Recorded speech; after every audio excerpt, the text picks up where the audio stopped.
PTRM એમાં આજનો topic છે સ્ટાર્ટિંગ ટોર્ક અને મહત્તમ સ્ટાર્ટિંગ ટોર્કની શરત.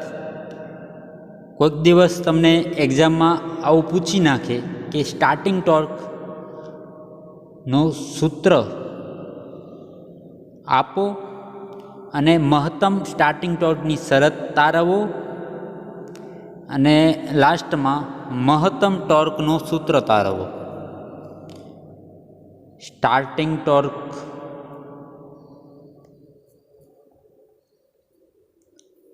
મહત્તમ સ્ટાર્ટિંગ ટોર્ક હું TS વડે દર્શાવું, ટાઉ એસ વડે દર્શાવું તો મહત્તમ ટાઉ એસ ક્યારે થાય તો એની શરત અને મહત્તમ ટાઉ એસનો સૂત્ર.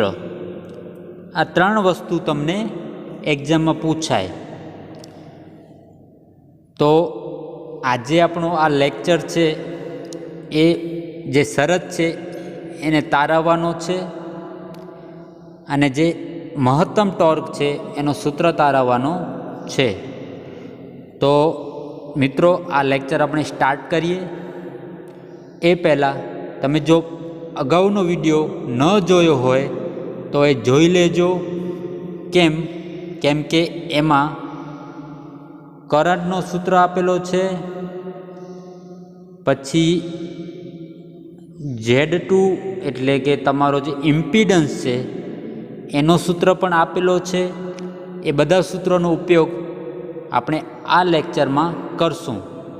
તો તમે જો અગાઉનો લેક્ચર ન જોયો હોય તો મારા મત પ્રમાણે એ ફર્સ્ટ જોઈ લો અને પછી આ લેક્ચર ઉપર તમે આવી શકો છો. રાઈટ? તો આપણે આ લેક્ચર સ્ટાર્ટ કરીએ. તો અહીંયા મિત્રો સ્ટાર્ટિંગ વર્ડ આપેલો હોય. સ્ટાર્ટિંગમાં તમારી મોટર શું હોય? બંધ હોય એટલે NS તો તમારા 120 ભાગાકારમાં P ગુણાકારમાં F હોય. બરાબર? એને કાંઈ લેવા દેવા નથી. જો તમે સપ્લાય આપો તો NS એ પોતાની મેળે ફરશે. અને NS શું છે? તો સિંક્રોનસ સ્પીડ. કોની? તો ફિલ્ડની. અને ફિલ્ડ કઈ રીતે જનરેટ થાય? તો તમે એને 3 ફેઝ સપ્લાય આપો તો ફિલ્ડ જનરેટ થાય. રાઈટ? તો NS તમારી હશે.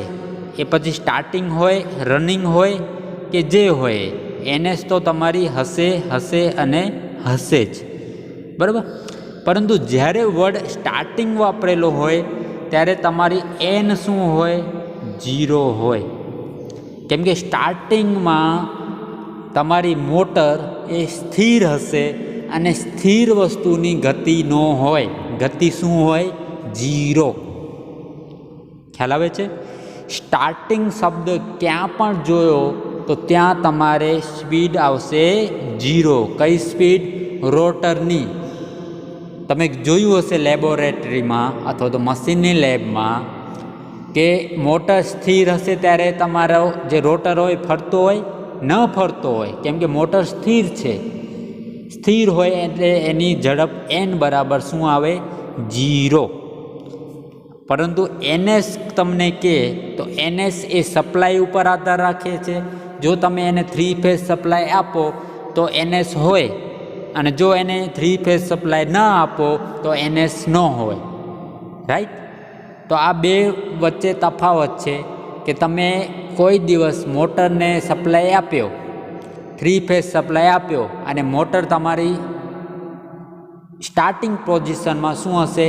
તો સ્ટાર્ટિંગ પોઝિશનમાં તમારો સપ્લાય હોવાથી NS તો હશે, પરંતુ N તમારો 0 હશે. ટૂંકમાં મારું એવું કહેવાનું છે કે જ્યારે પણ સ્ટાર્ટિંગ શબ્દ વાપરેલો હોય ત્યારે તમારો N શું હશે? 0 હશે. N 0 હશે તો તમારો જે S છે એ 1 હશે.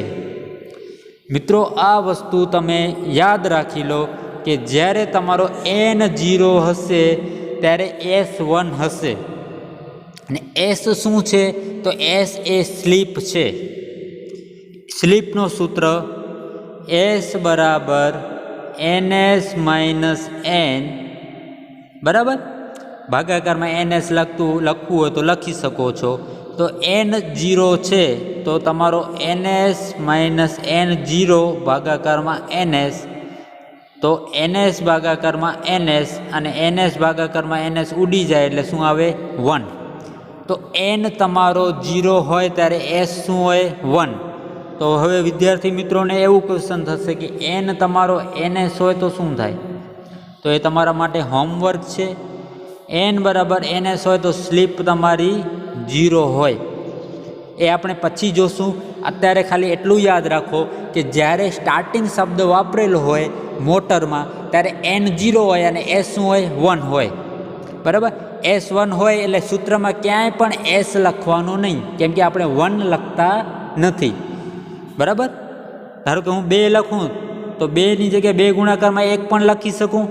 સેમ જ છે બંને વસ્તુ, પરંતુ આપણે 1 લખતા નથી, કેમ કે ગુણાકારમાં 1 લખો કે ન લખો હરખું જ છે. એટલે S તમારી 1 હશે. ક્યારે 1 હશે? સ્ટાર્ટિંગ કન્ડિશનમાં. અને અહીંયા તમને શબ્દ આપેલો છે સ્ટાર્ટિંગ ટોર્ક, એટલે સ્ટાર્ટિંગમાં તમારો ટોર્ક કેટલો હશે? તો પહેલે આપણે એટલું ફાઇન કરી લઈએ કે N તમારો 0 હશે સ્ટાર્ટિંગમાં, ત્યારે S તમારો 1 હશે. અને 1 હશે એટલે S ક્યાંય પણ લખવાનું નહીં. સ્ટાર્ટિંગ શબ્દ વાપરેલો હોય એટલે S ક્યાંય પણ લખવાનો નહીં. રાઈટ. હવે તમારો ટોર્કનું સૂત્ર ફાઇન કરવાનું. ટોર્કનું સૂત્ર શું કહે છે કે જે ટોર્ક ઉત્પન્ન થાય છે કઈ રીતે ઉત્પન્ન થાય છે મેં શીખવાડ્યો હતો. બરાબર, એ કોના સમપ્રમાણમાં હોય છે? તો ટોર્ક એ ફ્લક્સ, રોટર કરંટ અને રોટર પાવર ફેક્ટરના સમપ્રમાણમાં હોય છે. રોટર શબ્દ વાપરેલો છે એટલે બધામાં 2 2 આવશે.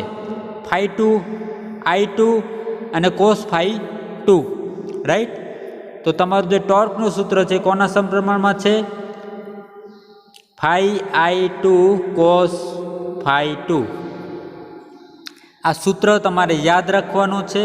બરાબર, હવે અહીંયા બરાબર લખીએ તો અચળાંક લખવો પડે. ટાઉ S બરાબર K અચળાંક છે, ∅I2 cos ∅2. Kની જગ્યાએ K, ∅ની જગ્યાએ ∅ અને I2ની જગ્યાએ મેં તમને શીખવાડ્યો હતો શું આવે? E2 ભાગાકારમાં Z2. અને Z2ની જગ્યાએ તમે શું લખી શકો? √R2² વત્તા X2 વર્ગ. સ્ટાર્ટિંગ છે એટલે S ક્યાંય નહીં આવે. ફરી વખત રિપીટ કરું છું, સ્ટાર્ટિંગ શબ્દ વાપરેલો છે એટલે S ક્યાંય નહીં આવે સૂત્રમાં.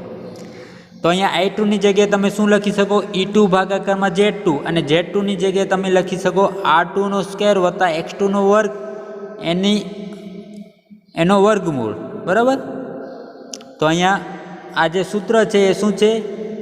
I2 E2 ભાગાકારમાં Z2 અને Z2ની જગ્યાએ √R2² વત્તા X2². રાઈટ. પછી આવે છે cos ∅2. cos ∅2 શું છે? Power factor. અને પાવર ફેક્ટરનું સૂત્ર આપણને આવડે છે. જો ન આવડતું હોય તો તમે ફરીથી એ વિડીયો જુઓ અને એ સૂત્ર પાકો કરો. cos ∅2નું સૂત્ર છે R2 ભાગાકારમાં Z2. R2ની જગ્યાએ R2 અને Z2ની જગ્યાએ √R2² વત્તા X2². અહીંયા આવી ગયો. તો આ સૂત્રમાં જે I2 છે એ RU અને cos ∅2 છે RU. હવે અહીંયા √R2² વત્તા X2² ગુણાકારમાં √R2² વત્તા X2² એ બેનું ગુણાકાર કરશો તો રૂટ ઉડી જશે. જેમ કે √2 ગુણાકારમાં √2 કરો તો શું થાય? 2. તો એવી રીતે √R2² વત્તા X2² ગુણાકારમાં √R2² વત્તા X2² કરો તો રૂટ ઉડી જાય. રાઈટ. તો અહીંયા આગળ જઈએ આપણે. તો અહીંયા રૂટ ઉડી જાય છે જુઓ. રાઈટ. તો હવે આપણું સૂત્ર બને છે કે ∅E2 R2 ભાગાકારમાં R2² વત્તા X2². જો ઘણા બધા વિદ્યાર્થી મિત્રો ડાયરેક્ટ આ સૂત્ર પણ યાદ રાખે છે, ચાલે, પરંતુ ઘણી વખત અમુક એક્ઝામિનર ચલાવતા નથી. તો આપણે ટ્રાય કરવાની, આપણે પહેલું જે સ્ટેપ છે 2 એ યાદ રાખવાની. પરંતુ જો ન રહે તો પછી આ સૂત્ર યાદ રાખી શકો. આ શું છે? સ્ટાર્ટિંગ ટોર્કનો સૂત્ર. શું છે? સ્ટાર્ટિંગ ટોર્કનો સૂત્ર. હવે જે આ સ્ટાર્ટિંગ ટોર્ક છે એ મેક્સિમમ ક્યારે થાય? મેક્સિમમ એટલે વધારેમાં વધારે ટોર્ક કેટલું થાય એ શોધવા માટે આપણે શું કરશું કે ટોર્કનો વિકલન કરશું કોની સાપેક્ષમાં? R2ની સાપેક્ષમાં, અને એના બરાબર 0 મૂકશું. કોઈ પણ વસ્તુનો મેક્સિમમ શોધવો હોય તો એ ટોર્કનો R2 વડે વિકલન કરવાનું અને એના બરાબર 0 લખી નાખવાનું. લખી નાખ્યો. હવે આનો વિકલન કરીએ આપણે. આનો વિકલન તો એમાં જે અચળ પદ છે એને સાઈડમાં રાખો. જેમ કે કે છે, ફાઈ છે અને E2 છે, ત્રણેય અચળ છે તો એને આપણે સાઈડમાં રાખી દઈએ. હવે આનો વિકલન કરવાનો છે R2નો સ્ક્વેર વત્તા x2નો સ્ક્વેર. રાઈટ? તો આનું વિકલન કેવી રીતે કરવાનું? તો ભાગાકારની રીતે. હવે ભાગાકારની રીતનું વિકલન તમને કદાચ મેથ્સમાં આવી ગયું હશે. જો ન આવ્યું હોય તો તમે અહીંયા ધ્યાન રાખજો કઈ રીતે વિકલન થાય છે. બરાબર? તો અહીંયા ભાગાકારની રીતે આપણે, આ તો અચળ છે, આને કાંઈ જોવાની જરૂર નથી. ભાગાકારની રીતે શું કરવાનું? જે નીચેનો પદ હોય એને અચળ રાખવાનો. એટલે અહીંયા આપણે અચળ રાખ્યો. કોનું વિકલન કરવાનો? ઉપરના પદનો, R2ની સાપેક્ષમાં વિકલન શું થાય? 1. તો અહીંયા 1 લખી નાખ્યો અને આ અચળ પદ તો અચળ પદ. અથવા તો હું આવી રીતે લખું, તમે આ બુકનો યાદ ન રહેતો હોય તો વાંધો નહીં, હું આવી રીતે લખું ટાઉ એસ, આ કે ફાઈ A2 અચળ છે, આનો વિકલન કરવાનું છે R2નો વર્ગ વત્તા x2નો વર્ગ. હવે હું આ અચળ રાખું કે ફાઈ E2, શું કરવાનો? R2 સ્ક્વેર વત્તા x2નો વર્ગને અચળ રાખું. R2નો વિકલન શું આવે? 1. પછી માઇનસ કરવાનો. હવે કોને અચળ રાખવાનો? ઉપરના પદને R2. અને કોનું વિકલન કરવાનું? નીચેના પદનો. નીચેના પદનું વિકલન શું થાય? R2નો સ્ક્વેર છે એનું વિકલન શું થાય? 2R2. અને x2નો સ્ક્વેર છે એનું વિકલન શું થાય? 0. એટલે હું એ લખતો નથી. અને ભાગાકારમાં શું લખું? R2નો વર્ગ વત્તા x2નો વર્ગ એનો આખાનો વર્ગ.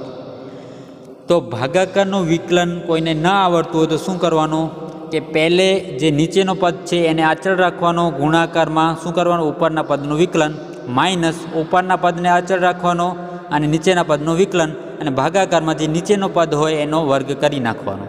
સિમ્પલ. પછી હવે હું આનો સાદું રૂપ આપું તો આ અચળ રહેશે. પછી અહીંયાથી R2 સ્ક્વેર x2 સ્ક્વેર અને અહીંયા થશે -2R2 સ્ક્વેર. એટલે ટોટલ જે ઉપર છે અંશમાં એ આવી રીતે આવશે. જો સ્પેસ ઓછી છે એટલે મારું થોડુંક લખાણ સારું નહીં હોય. તો અહીંયા R2 સ્ક્વેર છે ને અહીંયા -2R2 સ્ક્વેર છે, તો કેટલા થઈ જશે? -R2 સ્ક્વેર વત્તા શું થશે? x2 સ્ક્વેર, ને નીચે તો આ છે જ. તો અહીંયા તમારું સૂત્ર આવું કંઈક આવશે.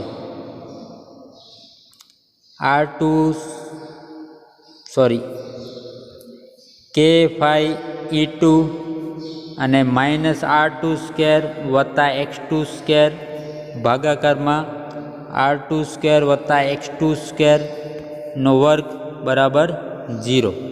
હવે આ આખો પદ શું થશે? આ બાજુ જશે એટલે 0 ગુણાકારમાં આ પદ એટલે શું થશે? 0. એટલે શું આવશે? કે ફાઈ E2 -R2 સ્ક્વેર વત્તા x2 સ્ક્વેર બરાબર 0. હવે કે અચળાંક છે, કોઈ દિવસ 0 ન હોય, ફાઈ 0 ન હોય અને E2 પણ 0 ન હોય, એટલે એ ઓલી બાજુ જશે એટલે -R2 સ્ક્વેર વત્તા x2 સ્ક્વેર બરાબર 0 ભાગાકારમાં કે ફાઈ 2 E2. 0 ભાગાકારમાં ગમે હોય શું થઈ જાય? 0. એટલે R2 સ્ક્વેર વત્તા x2 સ્ક્વેર બરાબર 0. એટલે શું આવે? R2 સ્ક્વેર બરાબર x2 સ્ક્વેર. એટલે શું આવે? R2 બરાબર x2. એટલે એનો મતલબ શું થયું કે તમારો જે સ્ટાર્ટિંગનો ટોર્ક મેક્સિમમ ક્યારે થશે? કે જ્યારે તમારો રોટરનો રજિસ્ટર એ ઇન્ડક્ટિવ રિએક્ટન્સના રજિસ્ટર જેટલો હશે, ઇન્ડક્ટિવ રિએક્ટન્સ જેટલો હશે, ત્યારે તમારો ટોર્ક છે મેક્સિમમ થશે. બરાબર? અહીંયા શરત આપણે તારવેલી છે. પછી એ શરતને તમે શું કરો, આ સૂત્રમાં મૂકો તો તમને શું મળી જશે, સ્ટાર્ટિંગનો મેક્સિમમ ટોર્ક. એટલે શું આવશે, ટીમાં શું, ટીએસમાં શું મૂકો, R2 બરાબર X2 મૂકો, અથવા તો X2ની જગ્યાએ R2 મૂકો, બંને સરખા જ હશે. બરાબર, એટલે R2ની જગ્યાએ હું X2ની જગ્યાએ R2 મૂકો તો શું થશે, K5E2 2R2.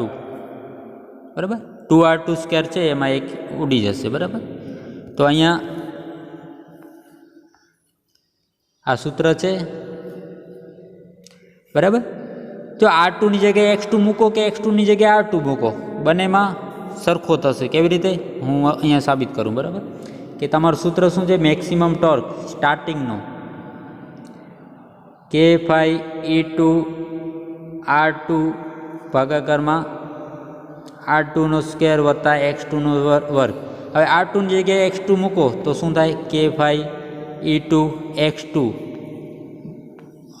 X2નો વર્ગ વત્તા X2નો વર્ગ. શું થશે, K5E2 X2 2X2નો વર્ગ, 1X2 1X2 ગયા એટલે શું આવશે, K5E2 ભાગાકારમાં 2X2. હવે તમે કહેશો કે આ 2X2 આવી ગયા. બરાબર, પરંતુ જ્યારે તમે X2ની જગ્યાએ R2 મૂકશો તો તમે આવું સૂત્ર મળશે. તો તમે કહેશો સાહેબ આ તો અલગ છે, K5E2 ભાગાકારમાં 2X2 આપેલું છે અને તમે કહો છો કે K5E2 ભાગાકારમાં 2R2. તો મિત્રો X2 અને R2 બંને કેવા છે, સરખા. તો પછી તમે X2 લખો કે R2 લખો, બંનેની કિંમત તો સરખી જ છે. બરાબર, તો સૂત્ર પણ કેવા હોય, સરખા. તો આ મેક્સિમમ ટોર્કની સૂત્ર છે. કયો ટોર્ક, સ્ટાર્ટિંગ ટોર્ક. ફરીથી રિપીટ કરું છું, સ્ટાર્ટિંગ ટોર્ક. એમાં S ક્યાંય નહીં આવે, કેમ કે Sની વેલ્યુ શું છે, 1. બરાબર, તો આજે આપણે ટોર્કનો સૂત્ર તારવ્યો. એમાં જે સ્ટાર્ટિંગમાં જે ટોર્ક હોય એને મેક્સિમમ થવા માટે કઈ શરત જોવે, તો R2 બરાબર X2, અને એ કિંમતને તમે ટોર્કના સૂત્રમાં મૂકો તો સ્ટાર્ટિંગ ટોર્કનો મેક્સિમમ વેલ્યુ તમને મળી જાય. તો મિત્રો આશા રાખું છું કે લેક્ચર સારો લાગ્યો હશે. જો કાંઈ પણ ડાઉટ હોય તો તમે પૂછા કરી શકો છો. Thank you.